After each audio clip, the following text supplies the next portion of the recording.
Yo, I just got out of the Toxic Avenger, and it's a really cool movie. But I wanted to talk about this real quick. This is the Anbernic RG34XX SP. Really rolls off the tongue, I know. It's a very catchy name. But anyways, this is one of these emulation handhelds. I bought off Amazon, paid like 80 something dollars for it. And I figured, I had an Anbernic before, and unfortunately stopped working. So I decided to trade up, get a new one, and see what it's all about. Now, here's the wild thing. Even though I bought this off of Amazon, I'm turning it on right now, and I happen to get the Super Nintendo color scheme because I grew up with the Super Nintendo. Very fond of it. A lot of great childhood memories with this thing. But this thing, I have no idea how they could legally sell something like this on Amazon. It makes absolutely no sense. But you'll see in a moment. I mean, you know how Nintendo is. Nintendo loves to shut down everything related to emulation, anything that's potentially copyrighted. And that is the case here. There's not any Nintendo stuff going on with this here.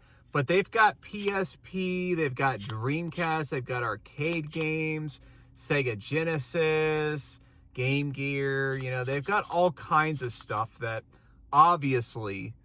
I'm sure Sega and all these other companies, Sony, I doubt they gave their permission for any of their games. Let's go ahead and pop in and let's do some Sega Genesis, or let's MD Mega Drive, as we've got here. And let's just see what we've got. Oh, okay. Here we go. Castlevania Bloodlines. I really doubt that Konami, of all companies, given that they're also very litigious, would have gave their permission to put Castlevania on this thing, but it's on here. I didn't load the ROMs. See, Sega, Konami, you get the point. But it's on here, baby. And a whole bunch of other classic games like this. Hundreds and hundreds of games.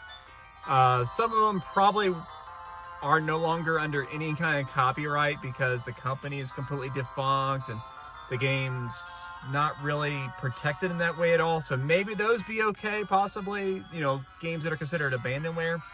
But I'm pretty sure you could still play this game in a legal form on modern platforms.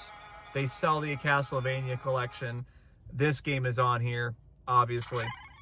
But it really blows my mind that a company the size of something like Amazon just lets people sell this on their website, and like these game companies don't do anything about it. Other than Nintendo, obviously. Nintendo obviously flips their lids over it, and I'm sure you have to use alternative means and load your own Nintendo ROMs and all that good stuff, which obviously it's not rocket science. It's very easy to do. You can just Google search it and all that good stuff.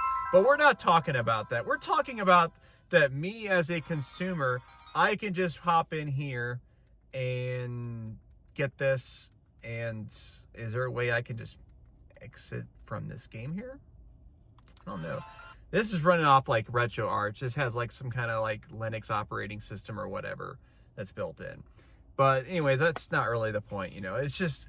it really boggles the mind. But this thing's pretty cool. This thing is pretty cool. It's the Game Boy Advance style layout, of course. And it has the analog sticks, which would be very nice if you want to play like some PS1 stuff, that has the dual analogs. You have the support for that. Or you can use the analog sticks for any kind of like arcade games that maybe you want like analog control or whatever. All kinds of cool stuff. And I just love the clamshell. This was cool. Like nowadays, we have cell phones that don't do that unless you get one of those, like, Galaxy Flips or whatever. I guess you could get something like that. But I would not want to mess with that personally. Like spending that much money on a phone, and like I'd be constantly freaked out about, hey, is the screen, is it gonna like eventually bend and not work properly anymore? Because that shit's still very new technologically speaking. But yeah. I have to say I kind of enjoy this thing so far, so definitely look into it. The RG34XXSP. Yes, I know. It's great. And Toxic Avenger, show the fuck up. That movie is great. I loved it. It was definitely a really good modern take on the original classic B movie. So, and it's still cheesy, but not as cheesy as the original. So if the original one's like too cheesy for you, this one might be up your alley. So, but yeah, show the fuck up and watch Toxic Avenger. This is not sponsored in any way. I just wanted to give some praise. Really fun movie.